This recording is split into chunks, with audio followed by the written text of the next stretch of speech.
What did you think of the remarks this morning by Israeli Prime Minister Benjamin Netanyahu?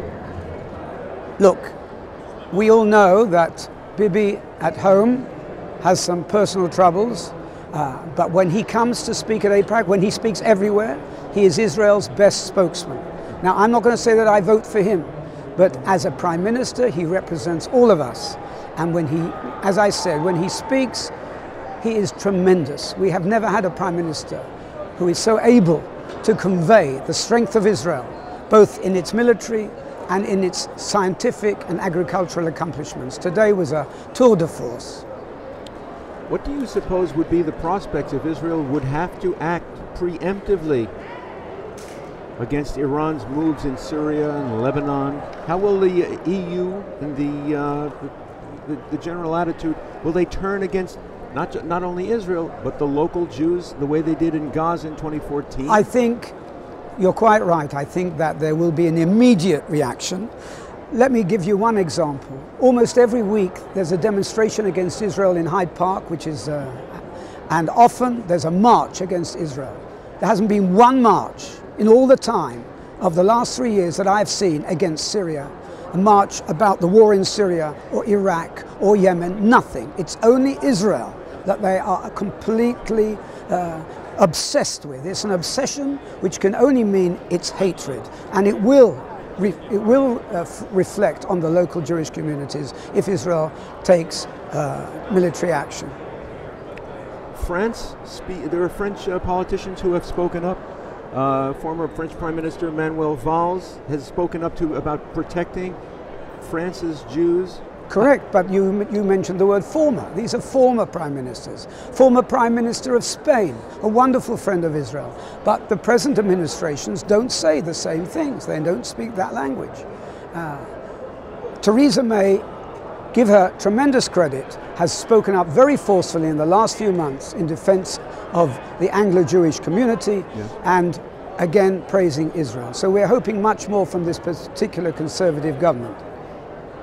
But in the overall outlook, is there a partnership? Can America help Britain, European Jewry?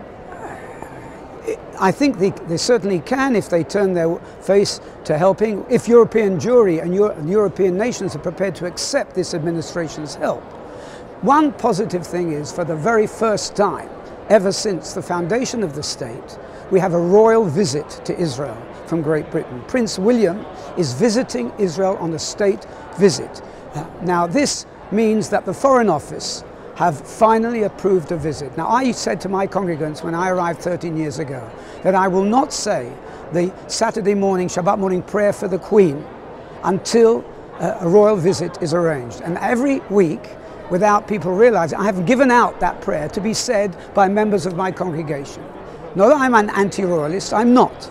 But now I will have to eat my hat and start saying the prayer for the royal family myself. And I think this visit by Prince William, it's a very important visit. The whole of the public will now know what Israel is about. If Israel receives this visit correctly and doesn't just show Prince William the inside of the Knesset, but takes him around, shows him the borders, shows him the real Israel, then the British public will undergo a sea change, in my opinion, and begin to realize that Israel is something that they can admire and not something that they can condemn through the likes of the Guardian newspapers, the Independent, and all those who all the time demonize the state of Israel. I just say, kol hakavod to you, all of you, for sticking your heads above the parapet. We are scared to do this in Britain. However much we support Israel, we are scared. People are scared to say it. I want more rabbis to come out and support Israel, the state of Israel. Not just Eretz Israel, the religious, but support the state when you speak. We want to see more action by communities and congregations to support Israel. There is a tremendous amount. There's a great groundswell of love in the Anglo-Jewish communities for Israel, but we have to see more of it. And I want to see, as I've said before, I want to see the BBC becoming the British Broadcasting Corporation again, not the Beirut Broadcasting Corporation, which it has been for so many years. Let it reflect the true Israel and let it speak for the true Israel.